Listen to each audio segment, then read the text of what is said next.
બાબડો ક્યાં છે એ તો મને બતાવ. આજે બહારનો બાબડો છે ને મને બીક લાગે છે. તો અહીંયા શું લાયન છે? તો મને બીક લાગે. લાયો ને. પછી બીજું આપણે કઈ કરવાની? વાર્તા.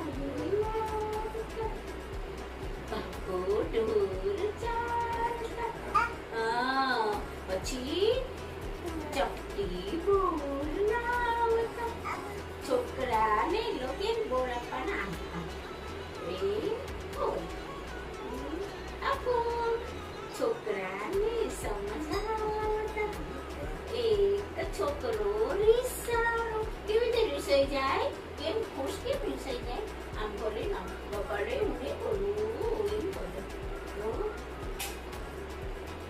કોટથી